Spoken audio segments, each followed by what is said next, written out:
Selamat bertemu kembali Ibu Bapa dan Saudara semua. Shalom. Memiliki keturunan atau anak menjadi kerinduan banyak orang.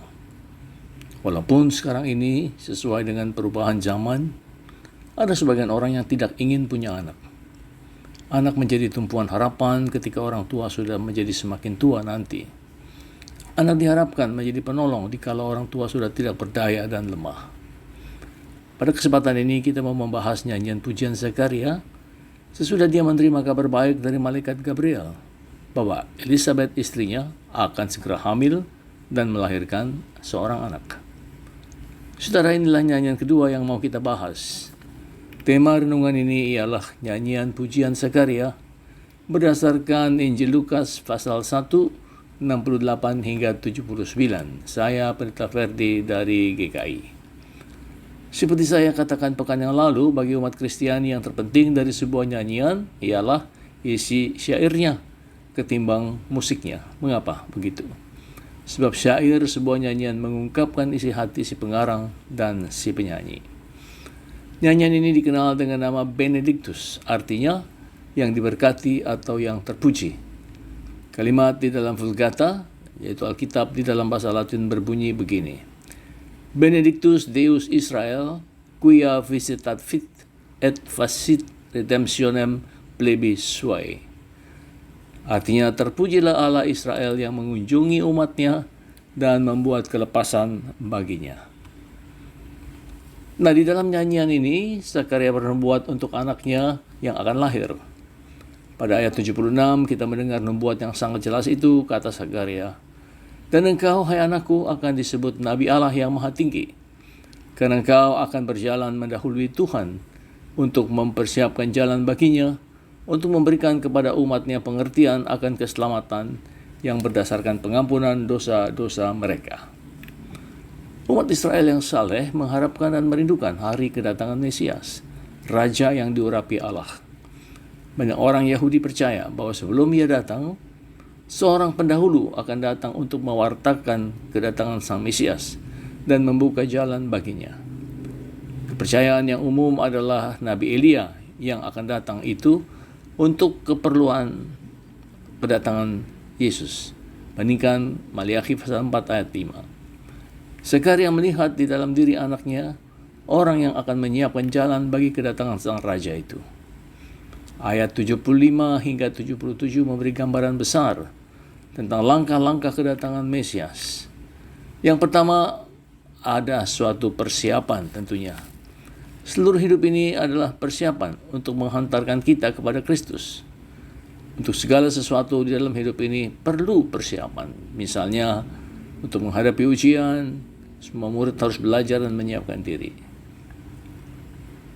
Pendeta Rick Warren yang terkenal karena bukunya itu pernah berkata bahwa hidup kita di dunia ini adalah persiapan untuk memasuki hidup yang kekal bersama Allah.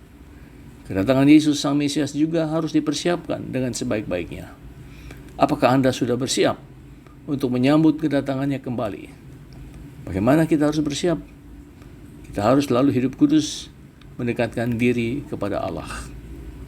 Yang kedua, di dalam nubuat Zakaria ada pengetahuan. Merupakan kenyataan yang sangat sederhana bahwa manusia sebenarnya tidak mengenal Allah sebelum Yesus itu datang ke dalam dunia. Orang-orang Yunani mengira bahwa Allah itu tidak punya perasaan, apatheia.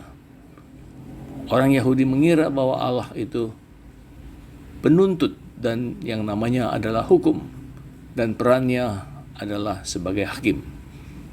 Namun Yesus datang untuk memperkenalkan Allah sebagai Allah yang mengasihi. Salah satu peran dari kedatangan Yesus adalah untuk membawa pengetahuan tentang Allah yang benar dan sejati. Yang ketiga, di dalam nubuat Zakaria itu ada pengampunan.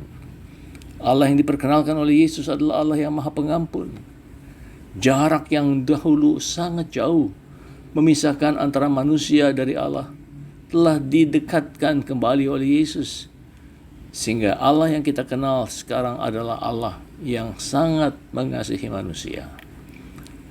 Yang keempat, di dalam nubuat Zakaria juga kita menemukan jalan perdamaian.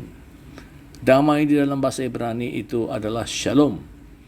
Dan itu bukan hanya berarti hilangnya persoalan, dari hidup ini. Namun shalom itu artinya apapun yang membuat manusia menjadi baik. Melalui Kristus, seorang manusia dimampukan untuk berjalan di dalam jalan yang menuju kepada kehidupan dan tidak lagi berjalan menuju kematian. Saudara, kita sungguh bersyukur sebab kita dapat mengenal Allah yang sejati di dalam Yesus Kristus.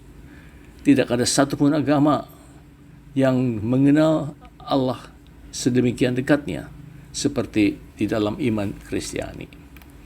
Natal yang akan kita rayakan tidak lama lagi adalah bukti nyata bahwa Allah sungguh-sungguh mengasihi manusia yang sudah hidup tercemar oleh kuasa dosa dan terancam oleh kematian yang kekal.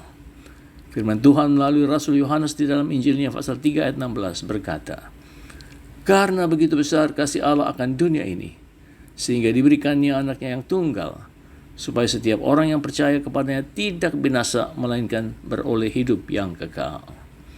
Marilah kita bersiap diri untuk menyambut kedatangan Sang Raja dengan hidup saling mengasihi, saling mendoakan, saling mendukung, dan menguatkan. Tuhan tetap menyertai kita semua sebagai umat-Nya. Amin. Saudara, marilah kita berdoa. Di dalam nama Bapa, Anak, dan Roh Kudus, kami bersyukur atas firman yang sudah kami dengar dan renungkan, ya Tuhan. Kiranya firman-Mu terus memandu dan menolong kami untuk menjalani hidup sebagai umat-Mu di tengah dunia yang penuh dengan pencobaan ini. Kami terus berdoa untuk mereka yang lemah dan sakit. Sudilah Tuhan menjenguk dan memberi kekuatan serta kesembuhan kepada mereka. Berkatilah semua obat yang dipakai dan diminum. Kami mendoakan semua persiapan Natal di segala tempat, agar umat-Mu dapat merayakannya dengan penuh syukur dan hikmat. Kami juga mendoakan pihak-pihak yang menentang dan melarang kegiatan Natal di beberapa tempat di negeri ini. Berilah kepada mereka kesadaran akan pentingnya hidup berdampingan dan saling mengasihi. Hidup yang dilandaskan atas Pancasila sebagai dasar dan filosofi negara kami. Kami mendoakan pemerintah kami agar mereka dapat bersikap tegas, membela yang benar, dan memberi pencerahan serta pengertian kepada mereka yang bebal dan buta hatinya. Ya Tuhan, dengarkanlah doa kami. Demi Kristus Sang Raja yang kami sedang nantikan kedatangannya kembali. Amin. Saudara, jika Anda merasa bahwa renungan ini bermanfaat, Anda boleh meneruskannya kepada orang lain dan Anda tidak perlu minta izin dulu dari saya. Tuhan memberkati saudara.